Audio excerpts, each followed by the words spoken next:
Nombre es Joaquim Serafim da Silva, hijo de Manuel Serafim y María das Dores, nacido en 1919. En una choza perdida en las profundidades del interior de Ceará, un lugar tan olvidado por Dios que ni siquiera tenía nombre propio. Lo llamaban Arroyo Seco, por un arroyo que solo corría cuando llovía. Algo raro por allí. Hoy he 79 años, pesando sobre sus hombros, y cada uno lleva una historia que nadie más conoce. Debería llevarlo, pero lo llevo y moriré llevándolo. Decidí ponérmelo. Estoy escribiendo estos recuerdos en un papel porque sé que mis días están contados. No es una enfermedad. Eso me llevará, no, Señor. Es otra cosa. Algo que husmea en la oscuridad, que arañazos en la puerta cuando la luna llena ilumina la caatinga. Algo que he estado persiguiendo toda mi vida y que ahora estoy segura ha venido a buscarme. Antes de que me encuentre, quiero que alguien lo sepa. Quiero que quede constancia, que no digan que Joaquín Serafín era un cobarde o un mentiroso. Vi cosas que harían perder la fe a cualquiera. Me enfrenté a lo que ni sacerdote ni médico pueden curar. Maté criaturas que no deberían existir y perdí todo lo que tenía. Un hombre puede perder en esta vida padre, amigos, pedazos de su propia alma. Pero nunca perdí el coraje de seguir adelante, de llevar mi Winchester 1897 y mi crucifijo de plata para encender la lámpara cuando oscureciera y salir a Bush detrás de lo que mató en la noche. Todo comenzó un viernes de agosto de 1927.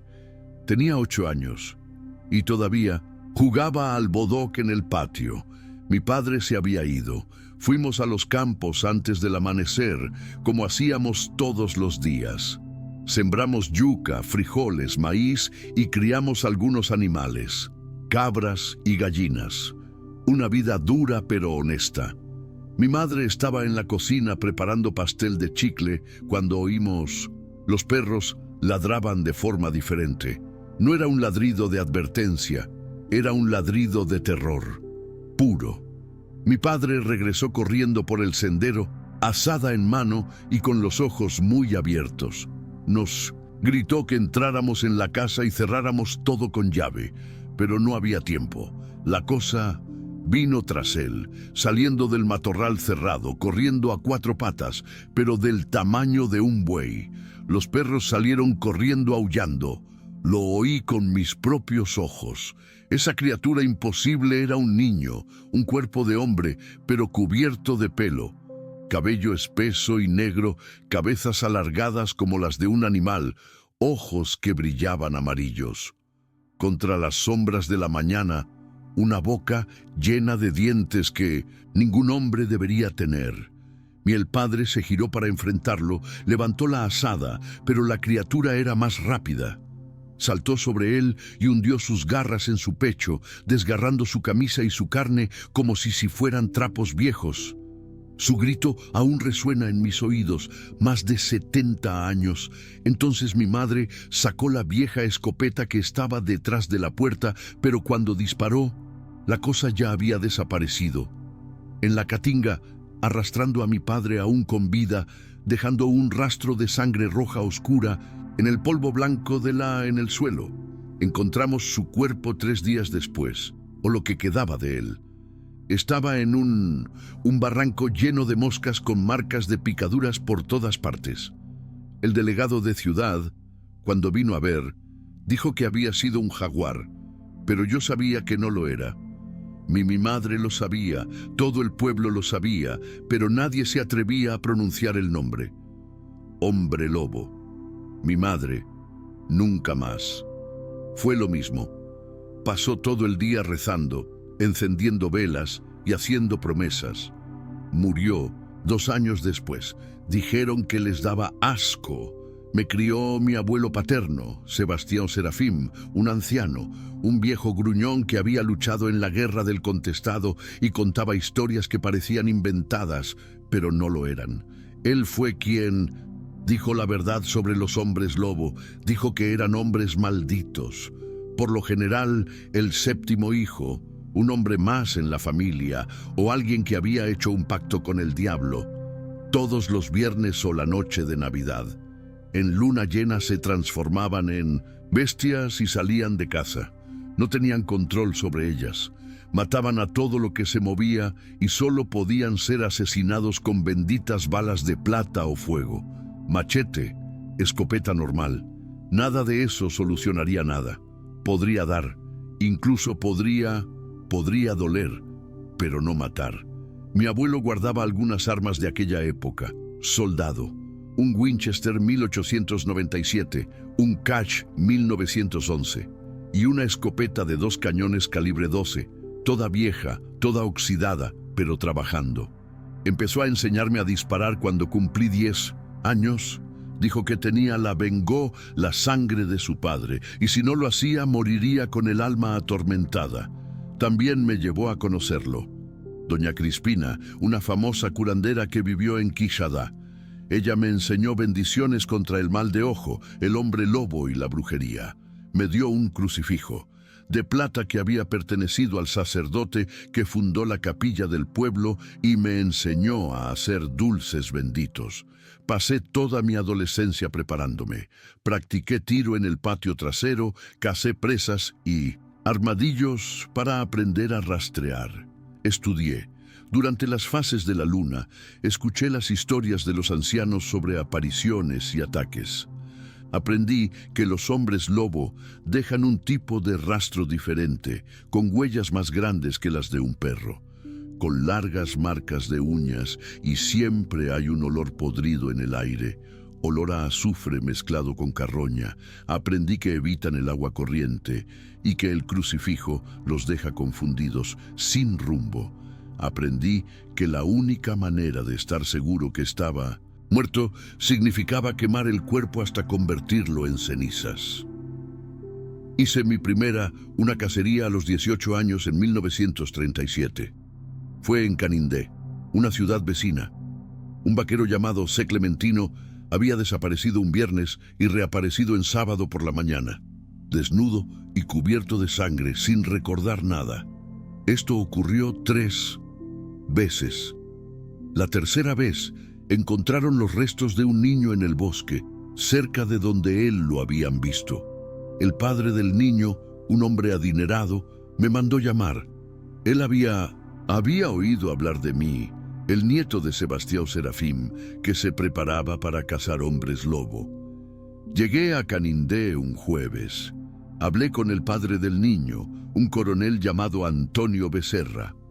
Me dijo: lo llevó a ver a C. Clementino.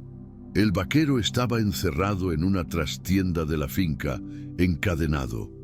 Era un hombre frágil, con los ojos hundidos, que lloraba y decía que no recordaba nada, que me desperté en el bosque con sabor a sangre en la boca y arañazos en el cuerpo. Vi marcas en él. Eran arañazos de adentro hacia afuera, como si hubiera intentado desgarrarme la piel. Le pedí al coronel que me dejara pasar la noche de guardia. Él estuve de acuerdo, pero dijo que si no lo resolvía, le dispararía al vaquero y acabaría con todo. Acepté, me preparé, todo. Lo llevé a Inchester con balas de plata que doña Crispina había bendecido. Me puse el crucifijo al cuello, y yo estaba al acecho en un rincón de la habitación, escondido detrás de unas cajas. C. Clementino estaba encadenado en el centro, gimiendo suavemente. Cuando dio la medianoche comenzó. Primero le temblaron las piernas, luego los brazos. Él se retorcía de dolor y empezó a contorsionarse. Oí sus huesos crujir y vi cómo se le desprendía la piel, desgarrando, brotando pelos negros.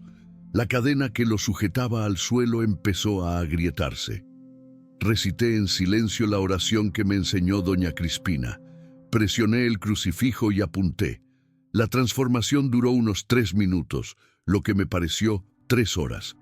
Cuando terminó, allí se parecía más a C. Clementino. Era una bestia enorme, de más de 2 metros de altura, cuando se puso de pie sobre sus patas traseras, con su largo hocico lleno de colmillos, garras que brillaban a la luz de la lámpara. La cadena finalmente se rompió y la criatura olfateó el aire. Me olió y giró la cabeza hacia mí, y los ojos amarillos me encontraron en la oscuridad. Gruñó. Era el sonido más terrible. Ya lo había oído antes. Sonaba como si viniera de las profundidades del infierno. La bestia cargó y yo disparé.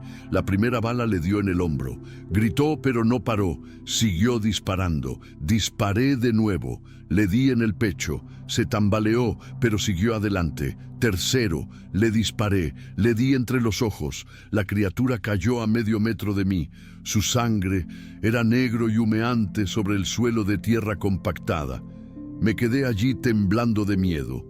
Winchester fumando en su mano, esperando a ver si ella se levantaba, pero no. Se puso de pie. Lentamente comenzó a encogerse, su pelaje desapareciendo, sus huesos desmoronándose, regresando al lugar. Al amanecer lo que estaba en el suelo era C. Clementino, desnudo y muerto, con 3 impactos de bala. El coronel Antonio Becerra me pagó bien, 1000 reis, una fortuna en aquella época. Pero lo más importante fue que la noticia se extendió.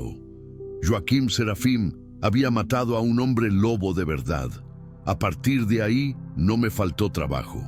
Pasé los siguientes 10 años viajando por el interior, Nordeste, Pernambuco, Paraíba, Río Grande do Norte, siempre con mi Winchester, mi carruaje y mi crucifijo.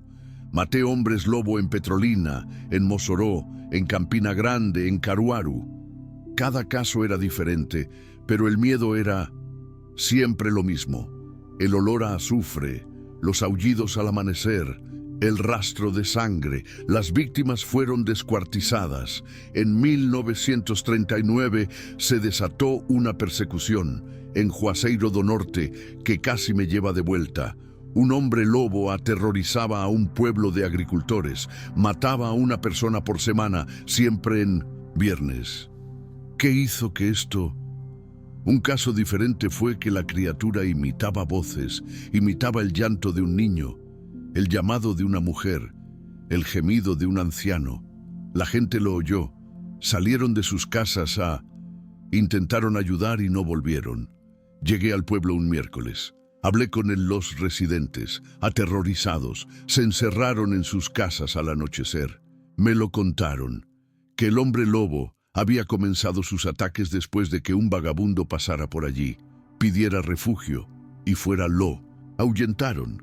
Nadie sabía su nombre ni a dónde había ido, pero las muertes comenzaron en el viernes siguiente. Supe que necesitaba atraer a la criatura, así que lo hice, que nunca debía haber hecho. Usé cebo humano, me usé a mí mismo. El viernes por la noche salí a dar un paseo sola por el pueblo, con una linterna en la mano, cantando a viva voz para llamar la atención. Había elegido un lugar estratégico cerca de la iglesia, donde tenía una gran cruz de madera se alzaba en el cementerio. Las mujeres que rezaban decían que los hombres lobo no existían. Pasé por delante de la cruz consagrada. Caminé más de 1 hora, sin nada. Pensé que me equivocaba, que la criatura no iba a aparecer, pero entonces oí un grito de un niño emergiendo de la espesura del bosque. Era tan real, tan desesperado, que por mi corazón vaciló, pero lo supe. Me detuve, puse la lámpara en el suelo, lo cargué en el Winchester y esperé. El llanto se acercaba, pero no llegó. Desde los arbustos venía de detrás de la iglesia. Me había posicionado mal. La criatura me rodeaba. Me giré rápidamente, pero no vi nada. El llanto cesó. Todo se volvió en silencio, un silencio denso e inapropiado. Hasta los grillos habían enmudecido. Entonces sentí el olor a azufre y podredumbre. Estaba cerca, muy cerca. Levanté el Winchester e hice un círculo lento, iluminado por la lámpara. Nada. pero sabía que estaba allí. Me observaban, sentía los ojos en la nuca. Fue entonces cuando oí mi voz. Madre. Joaquín, hijo mío, ayúdame. Salió de dentro de la iglesia. Se me heló la sangre. Sabía que era una trampa. Sabía que mi madre llevaba años muerta. Pero la voz era tan real, tan llena de... Desesperada, mis piernas empezaron a caminar solas hacia la puerta de la iglesia. Me detuve en el último segundo. Mordí lengua hasta que probé la sangre y recé la oración de doña Crispina. La voz se detuvo y entonces apareció la criatura, saltando desde el techo de la iglesia, enorme. La criatura peluda y babeante cayó encima de mí antes de que pudiera disparar. Winchester salió volando. Caí hacia atrás con el peso de la ballesta encima de mí. Las garras. Me rasgó la camisa y me arañó el pecho. Sentí el ardor, la sangre caliente y goteante. Pero mi mano encontró el carruaje en su funda. Lo desenfundé y le disparé a la criatura en el vientre. 1 vez, 2, 3, 4, 5, 6. Vacié el cargador, entero. La bestia retrocedió y me arrastré hasta Winchester. Lo agarré y apunté, y se golpeó la cabeza, cayó y comenzó a transformarse de nuevo. Era un vagabundo, un anciano de pelo blanco, acribillado a balazos. Murió, mirándome con ojos amarillos que tardaron un tiempo en volver a la normalidad. Los residentes vinieron corriendo cuando oyeron los disparos. Me llevaron a la casa del curandero del pueblo, quien curó mis heridas. Quedaron las marcas de garras. Todavía tengo las cicatrices aquí en mi pecho, 4 líneas profundas desde la clavícula hasta el estómago.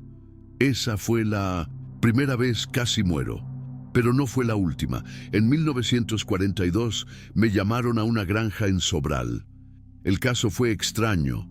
No hubo ataques durante la luna llena, ni víctimas desmembradas. Pero los viajeros desaparecieron en el camino que atravesaba la propiedad. Desaparecieron sin dejar rastro. Al menos 8 personas en 6 meses. La policía no encontró nada, ni siquiera sangre, sin ropa, sin cuerpos. El dueño de la granja, un hombre llamado Juvenal Rodríguez, estaba desesperado. Dijo que iba a perder la tierra porque nadie más pasó por allí. Nadie le compró el ganado, nadie trabajó para él. Me ofreció una fortuna, 2,000 reis. Acepté y fui a investigar. Pasé una semana en la granja hablando con los vaqueros, observando el camino, buscando señales.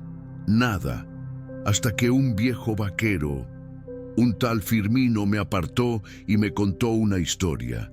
Dijo que antes el señor Juvenal compró la finca. Allí vivía una mujer sola, una viuda llamada Asira.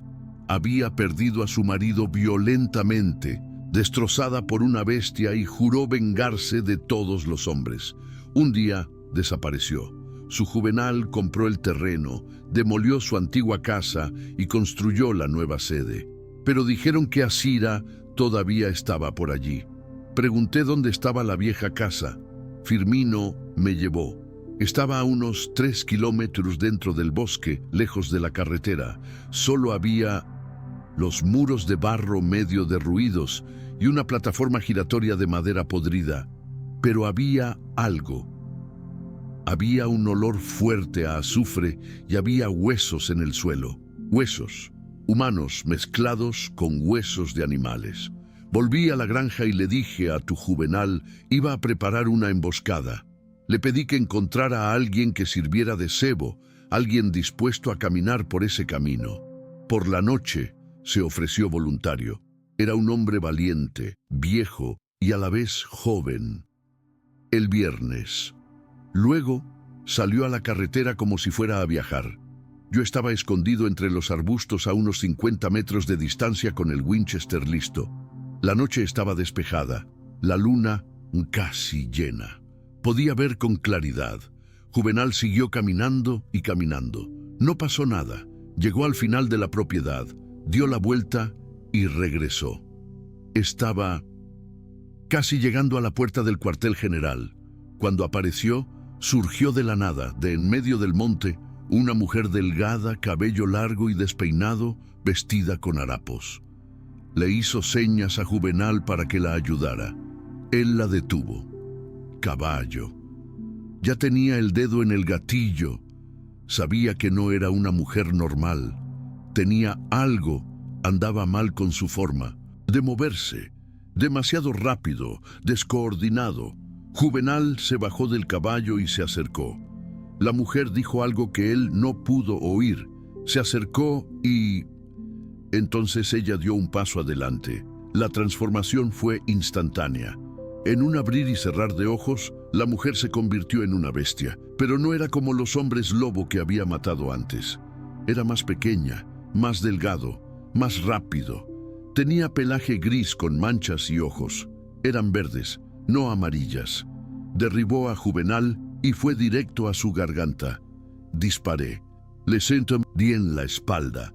Soltó a Juvenal y corrió hacia el bosque. Corrió tras ella, no podía dejarla escapar. Ella estaba herida, dejando un rastro de sangre negra. Caminé por el denso matorral, tropezando con rocas y raíces, pero no perdí el rastro. Llegó un punto donde el rastro se detuvo. Miré a mi alrededor. Nada. Silencio total. Entonces oí el gruñido sobre mí. Ella estaba en un árbol. Saltó antes de que pudiera reaccionar. Me derribó. El Winchester se cayó. Rodamos por el suelo. Intenté sujetarle las garras. Ella intentó. Me abrí la garganta. Conseguí sacar el cuchillo que llevaba en la bota y me lo metí. Su vientre. Hizo una mueca de dolor y retrocedió. Me levanté, agarré el Winchester y apunté. Y la golpeé en el pecho. Cayó, pero seguía viva. Arrastrándose, intentando, me atrapó. Disparé de nuevo. Le di en la cabeza. Se detuvo.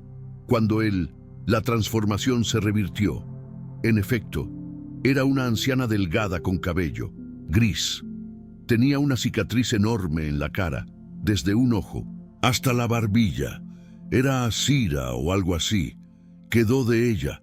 El señor Juvenal llegó corriendo, sujetándose el cuello sangrante. Sobrevivió, pero quedó con las marcas. Quemamos el cuerpo de Asira allí mismo. Me aseguré de quedarme hasta que se convirtió en cenizas. No podía arriesgarme a que volviera. Mientras el fuego estaba ardiendo, Firmino me contó el resto de la historia. Asira no era la séptima hija. Había hecho un pacto. Tras la muerte de su esposo, buscó a una hechicera en Crateus. Ofreció su alma a cambio recurrió a la ferocidad para vengarse. Pero el pacto había tenido su precio. No pudo, pero para volver a ser completamente humana. Se volvió mitad humana, mitad animal, escondida. En el bosque atacaban a cualquiera que pasara. Este fue el caso más triste que jamás haya visto, porque Asira no nació maldita. Ella eligió y pagó el coche. Pasaron los años y los casos se multiplicaron. Cuantos más hombres lobo mataba, más apareció. Era como si mi fama atrajera criaturas o personas que sabían que tenían uno en la familia. Hubo un caso de un padre que me llamó para que matara al propio hijo, hermano traicionando a hermano, esposa denunciando a marido. Fue doloroso, pero necesario, porque los hombres lobo eran incurables. Podían ser hombres de bueno durante el resto del mes, pero cuando se transformó, mató sin piedad. En 1944, en Iguazú me encontré con un caso que me impactó profundamente. Una familia entera estaba siendo aniquilada. Padre, madre y 5 hijos. 3 meses después, 2 niños y su madre ya habían muerto, todos atacados de noche dentro de casa, con puertas y ventanas cerradas. El padre, un hombre llamado Cosm Tabar, se estaba volviendo loco. Dijo que vio figuras o arañazos en las paredes. Olía a podrido. Llegué allí un martes. La casa era grande, tierra apisonada, con varias ventanas pequeñas.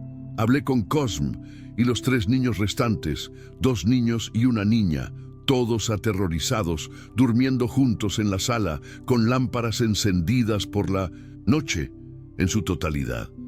Inspeccioné la casa y no había señales de allanamiento. Las garras en las paredes eran de adentro hacia afuera, no de afuera hacia adentro. Esto simplemente podría significar una cosa: el hombre lobo estaba dentro de la casa, era alguien de familia. Le conté a Cosm mis sospechas. No quería creerme. Dijo que los niños eran buenos cristianos. Eso era imposible. Pero yo insistí. Le pregunté por sus hijos. ¿Cuántos eran en total? Dijo, 8. Había sido 8, pero 2 habían muerto jóvenes. Eso dejó 6. Y los 2 que habían en los ataques murieron mujeres. Quedaron 4 hombres. Pregunté cuál era el 7. Palideció. Era Joaquim, el hijo mediano, de 16 años. El chico estaba en la habitación con los demás. Lo llamé aparte y lo miré a los ojos. Eran ojos normales, marrones, pero había algo en ellos. Una profunda tristeza, un miedo. Le pregunté si sentía algo extraño los viernes. Empezó a llorar. Dijo que sí, que... Me desperté, cansada, con dolores en el cuerpo, con sabor a sangre en la boca, lo cual no me gustaba. Recordó los sueños, pero sabía que eran malos, que tenía miedo de sí mismo, que sabía lo que tenía que hacer, pero él era un niño, solo un niño. Hablé. Con el padre lloró. Me rogó que no matara a su hijo, pero le dije, cierto, no había otra opción. Si lo dejaba con vida, Joaquín mataría al resto, de la familia y luego de otras personas. Era el 7 hijo y fue maldecido con nacimiento. No había cura, ni bendición, ni oración que pudiera resolverlo. Cosme, devastado, asintió, pero me pidió que fuera rápido para que el niño no sufriera. Le prometí que lo haría. El viernes por la noche, até a Joaquim a una silla en el patio trasero, lejos de la casa. No pudo resistirse, sabía lo que iba a pasar y lo aceptó. Me miró con esos ojos tristes y dijo, «Gracias, tu serafín, por terminar esto». Esas fueron sus últimas palabras. Como humano, la transformación comenzó a medianoche. Fue rápida y violenta. El niño rugió de dolor, los huesos se le quebraron, la piel se le desgarró. En menos de 2 minutos, Joaquim ya no estaba, era una bestia, intentando levantarse de la silla, gruñendo, babeando. Recé, apunté y le disparé una bala en la cabeza. Murió, al instante, sin sufrimiento. Pero cuando la transformación se revirtió y vi el cuerpo del niño que yacía allí muerto con un agujero en la frente, algo dentro de mí también murió. Lo enterramos en el patio trasero, sin cruz, sin nombre.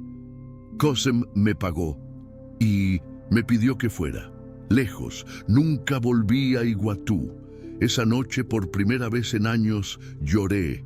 Lloré por el niño, por el padre, por todas las vidas que había arrebatado, y aún así iba a quitármelo.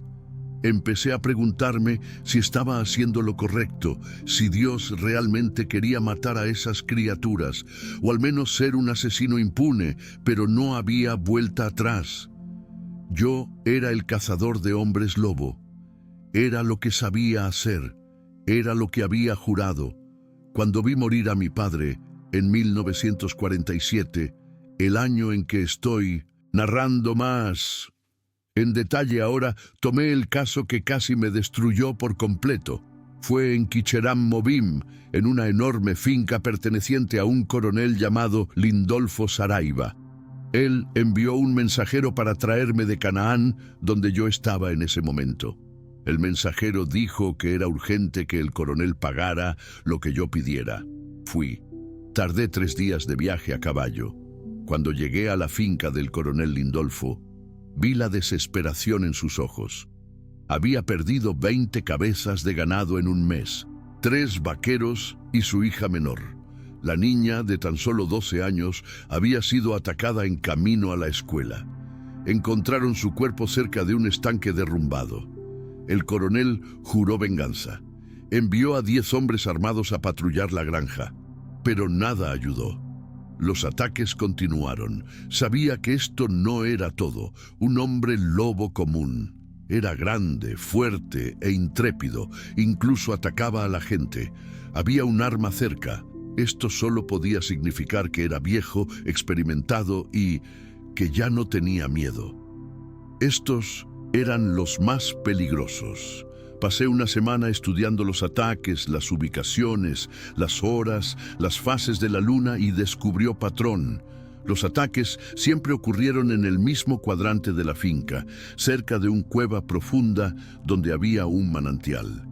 Y siempre entre la medianoche y las 2 de la madrugada, viernes o víspera de luna llena. Decidí preparar una emboscada en la gruta. Tomé 3 vaqueros conmigo, todos armados con escopetas y machetes. Tenía la Winchester, el carruaje, el crucifijo y una lámpara de carburo que iluminaba bien. Llegamos a la gruta al anochecer un jueves y tomamos posiciones.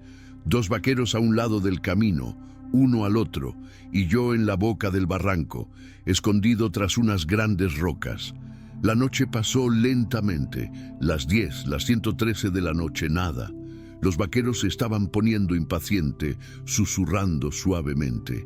Les dije que se callaran. 1 hora, 1:30. Ya. Empezaba a pensar que la criatura no iba a aparecer cuando lo oí. Un aullido, largo, agudo, espeluznante. Venía de lejos, pero se acercaba. Los vaqueros intercambiaron miradas aterrorizadas. Les ordené que se mantuvieran firmes. El aullido sonó desde nuevo, más cerca, y luego algo más. El olor a azufre y carroña, tan fuerte que me dio asco. Los caballos atados más atrás empezaron a relinchar y a tirar. Cuerdas. Mal. El caballo siente al hombre lobo desde lejos y entra en pánico. Si lo soltaran, si rompían las cuerdas y huían, nos quedaríamos a pie. Envié a uno de los vaqueros a calmarlos. Caballos. Él obedeció, salió del arbusto donde estaba escondido y se dirigió a donde estaban los había animales. Error fatal. La criatura apareció de la nada, saliendo de la cueva. Corría a toda velocidad. Era enorme, más grande que cualquier otro que hubiera visto. Medía al menos 3 metros de altura cuando estaba de pie sobre sus patas traseras. Trasera, pelaje negro espeso, hocico largo con colmillos del tamaño de cuchillos, ojos amarillos que brillaban como brasas. El vaquero que había ido a la iba a caballo vio a la bestia acercándose y gritó. Intentó correr, pero no pudo. 3 pasos. La criatura saltó y aterrizó sobre él, desgarrándole la espalda con sus garras. Los dientes se le clavaron en el cuello. El hombre ni siquiera tuvo tiempo de gritar como era debido, murió. En ese momento, los otros 2 vaqueros dispararon. Yo también. Las balas dieron en el blanco. La criatura, pero apenas pareció notarlo, soltó el cuerpo del vaquero muerto y se volvió hacia nosotros gruñendo. En ese momento me di cuenta de que las balas de los vaqueros eran de plomo comunes. No servirían de nada, solo mis benditas de plata servirían. ¡Mátalo! La bestia se abalanzó sobre el vaquero más cercano, disparó de nuevo dándole en el pecho. Nada. La criatura lo derribó con una garra, abriéndole el vientre. El hombre cayó gritando, agarrándose las entrañas. Fluyó. El tercer vaquero dejó caer su escopeta y huyó. Cobarde, pero no juzgué. Mucha gente habría huido. Me quedé solo con la bestia. Dio la vuelta. Para mí, los ojos amarillos estaban fijos. La baba goteaba de los dientes manchados de sangre. Gruñía abajo, continuamente. Yo tenía 5 balas en el Winchester. Necesitaba dar en puntos vitales, cabeza o corazón. La criatura avanzó, no corrió. Caminó lentamente, como si supiera, no tenía a dónde correr. Estaba de espaldas a la roca. Esperé. Ella se acerca. 10 metros, 8. Apunté a la cabeza y disparé. Le di en la oreja. Ella tembló de irritación, pero ella siguió avanzando. Disparé de nuevo, le di en el hombro, tropezó, pero no se detuvo. 3 balas, tenía que acertar. La criatura estaba a 3 metros, 2. Disparé, la golpeé en el pecho, cerca de donde debería estar su corazón. Rugió de dolor y retrocedió. Sangre negra brotaba de la herida humeante, pero ella aún estaba viva. 2 balas. Se agachó, lista para saltar. Sabía que si saltaba, si la derribaba, sería el fin. Cuando saltó, disparé al aire, apuntando a su vientre expuesto. La golpeé. Cayó en medio del asalto, pesado, y rodó por el suelo, gimiendo como un perro herido. Una bala. Necesitaba que se calmara. Intentó levantarse, tambaleándose. Me acerqué. Desde unos 2 metros de distancia, apunté directamente entre los ojos y disparé. El disparo resonó por el barranco. La bala entró por la frente y salió por la nuca. La criatura se estremeció y cayó de lado. Se retorció unos segundos y luego se detuvo. Me quedé allí, en el Winchester, furioso, esperando. Siempre esperaba. Había visto al hombre lobo fingir estar muerto antes para tomar al cazador con la guardia baja, pero este no se movió. Lentamente comenzó a encogerse. Su cabello desapareció y su forma volvió a ser humana. Cuando terminó la transformación, me quedé sin aliento. Era el vaquero que había huido, se había dado la vuelta, se había transformado y había regresado. No había huido por miedo, había huido para transformarse lejos de nuestra vista. Era el hombre lobo, quien aterrorizaba la granja. Su nombre era Raimundo Alves. Había trabajado para el coronel Lindolfo durante 5 años. Era querido, respetado, nadie sospechaba, pero era el 7º hijo. Y todos los viernes y lunas llenas se transformaba en una bestia que mataba ganado y personas. El vaquero cuyo estómago fue desgarrado aún estaba vivo cuando me acerqué a él, en agonía, pero vivo. Lo intenté. Intenté ayudar, pero no había nada que pudiera hacer. Tenía las entrañas expuestas y estaba perdiendo mucha sangre. Me miró y susurró. ¿Lo mató? Respondí que sí. Sonrió y murió. El coronel Lindolfo llegó por la mañana con más vaqueros. Vieron los cuerpos de 3 hombres muertos y el cuerpo desnudo de Raimundo y acribillado a balazos. Quería saber qué había pasado. Le conté todo. Él no... Al principio lo creyó. Dijo que Raimundo era un buen tipo, que era imposible, pero cuando le mostré las marcas, la sangre negra que aún humeaba en el suelo, las balas de plata que había extraído del cuerpo, tuvo que acepté. Me pagó 3.000 reis, una fortuna, pero dijo que no los quería, ya no me veía allí. Dijo que traía desgracias, que donde quiera que iba, la gente murió. Quizás tenía razón. Salí de Keramovim ese mismo día y me fui a Fortaleza. Necesitaba un tiempo lejos del campo, lejos de la casa. Me quedé 3 meses en la capital bebiendo cachaza barata en una bodega de Oporto, probando olvidé los rostros de los hombres que murieron por mi culpa. Porque murieron por mi culpa. Los olvidé. Los llevé a Tocaya. Los había puesto en peligro y habían muerto. Tuve pesadillas, vi a mi padre siendo arrastrado, vi al niño Joaquín atado en la silla, vi cómo despedazaban a los vaqueros, desperté sudando, gritando, me detuve, dejé de dormir bien, de comer bien, perdí tanto peso que apenas me reconocía. Espejo. Fue en esa época que conocí a Benedito Furtado. Era un cazador como yo, pero mayor, con más experiencia. Había empezado a cazar hombres lobo en años 1910. Todavía era un niño. Debí de tener unos 60 años. Cuando nos conocimos, todos, con cicatrices, ciego de un ojo, le faltan 3 dedos en la mano izquierda, pero sigo cazando. Benedito me encontró en una bodega en Jacarecanga, borracho hablando. Solo, se sentó a mi lado y dijo: Tú eres Joaquín Serafín, ¿no? El cazador de Canindé, confirmé. Se presentó y dijo: sé por lo que estás pasando, jovencito. Todo cazador pasa por esto en algún momento. El peso de las presas, la duda, la culpa. Pero no puedes rendirte. Si te rindes, estas bestias matarán a más. Todavía tenemos gente aquí. Hablamos toda la noche. Benedito me contó sus historias, los hombres lobo que había matado, los amigos que había perdido. Dijo que había enterrado a 2 hijos y una esposa, todos asesinados por hombres lobo. Dijo que a veces me despertaba por la noche oliendo a azufre y pensando que me había convertido en uno de ellos, pero seguí cazando, porque era lo correcto. Le pregunté: ¿cómo lo aguantas? ¿Cómo no te vuelves loco? Me respondió: me vuelvo loco. Todos los días, muchacho, todos los días. Pero por la mañana me levanto, cargo mi arma y haré lo que sea necesario. Porque si no soy yo, si no eres tú, ¿quién será? Esa conversación me salvó. Benedito me dio la fuerza para continuar.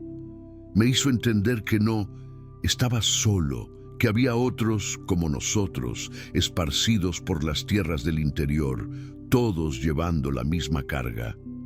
Me presentó a 2 cazadores más, Severino Nogueira de Mossoró y Juan Batista de Caruaru. Formamos una especie de hermandad. Intercambiamos información, nos ayudamos mutuamente cuando el caso era demasiado difícil para un solo cazador. Fue Severino quien me enseñó a fabricar balas de plata. Hasta entonces dependía las que bendijo doña Crispina, pero ella ya estaba vieja y yo necesitaba autonomía. Severino me lo mostró, fundió monedas de plata antiguas, moldeó balas y rezó. Encima de 7 Padre Nuestros, 7 Ave Marías y la oración de San Jorge. No fue así fuertes como los bendecidos por una mujer de oración, pero funcionó. Juan el Bautista me enseñó sobre otros tipos de criaturas porque los hombres lobo no eran lo único que rondaba las tierras bajas. Había mulas sin cabeza, había un bicho, había un hombre negro, había una caipora. Él mismo ya había enfrentado algunas de estas cosas. Me dijo que el principio era el mismo: plata, fuego y fe. Pero cada criatura tenía sus propias debilidades específicas. Mula. Por ejemplo, si estuviera sin cabeza, solo se rendiría si le quitaras el freno de hierro que tenía. En su boca invisible, el negro d'agua no soportaba que le echaran sal gruesa al agua. Regresé al interior del país en septiembre de 1947, renovado. Tenía una misión que cumplir. Benedito me pasó un caso que nadie había podido resolver. En Tahuá, en una ciudad del interior de Ceará, algo extraño estaba sucediendo. No eran ataques directos, era gente desapareciendo. Una persona por mes, siempre al inicio de la luna nueva, sin rastro, sin cuerpo, sin sangre, simplemente desaparecer. Llegué a Tahuá a finales de septiembre. Hablé con el jefe de policía, con el sacerdote, con los comerciantes. Todos estaban asustados. Ya habían desaparecido 7 personas en 5 meses. Hombres, mujeres, ancianos, jóvenes. No había estándar. Lo único que tenían en común era que todos habían desaparecido solos durante la noche. Comencé a investigar las casas de las víctimas, hablando con las familias, y noté algo. Todas las víctimas habían salido de sus casas a altas horas de la noche, como si había sido llamado. Una niña le había dicho a su hermana que había escuchado a su madre fallecida llamando afuera. Un anciano le había dicho a su hijo que había oído al perro ladrar en el patio trasero y fui a ver. Una niña les había dicho a sus padres que había un angelito en la ventana que le pedía que saliera. Era lo mismo al caso de Juazeiro, del hombre lobo que imitaba voces. Pero en Tahuá no había, los cuerpos no tenían sangre ni marcas. Era como si se hubieran evaporado. Busqué ayudar a la mujer de P. Oración del pueblo, doña Socorro. Era conocida en toda la región. Tenía fama de saber cómo tratar con hechizo, apego y mal de ojo. Le conté la historia. Doña Socorro se puso seria, tomó un rosario, rezó suavemente y dijo: «Eso no es un hombre lobo, hijo mío. Es peor, es un hombre bestia. Es un hombre bestia», explicó. Era lo opuesto a un hombre lobo. No era un hombre que se convirtió en un animal, era un animal que se convertía en hombre, generalmente un zorro, un gato salvaje o lobo. Estos animales, cuando vivían mucho tiempo, adquirían poderes. Podían imitar voz humana, tomar forma humana y atraer a la gente para devorarla. A diferencia, los hombres lobo no se transformaban por una maldición, sino por su propia voluntad. Y eran inteligentes, muy inteligentes. A pesar de escuchar tantas historias, no estaba asustado. Sin embargo, sería difícil enfrentarse a ese hombre lobo, bestia oscura que casi me quita la vida. Música, aplausos, música. Y así llegamos al final de otra historia de sombras. Espero que te hayas sentido como en casa aquí, donde compartimos estos encuentros escalofriantes con lo sobrenatural, pero también nos conectan con nuestras tradiciones más antiguas. Si te gustó esta historia, no olvides darle me gusta y suscribirte al canal. Cada nuevo suscrito es uno más en torno a esta hoguera virtual, donde compartimos nuestros miedos, curiosidades y fascinación por lo desconocido. Recuerda, cuando la luna llena se alce en el horizonte y oigas un aullido lejano, puede que solo sea el viento o puede que no. El mundo tiene más misterios de los que podemos imaginar. Y aquí, en Historias de Hombre Lobo, estamos juntos para explorar cada uno de ellos. Regresa en el próximo video para otra historia escalofriante. Después de todo, los lóbulos masculinos siempre están al acecho. Un vistazo a nuestras vidas y también a nuestras historias. Hasta el próximo encuentro bajo la luz de la luna.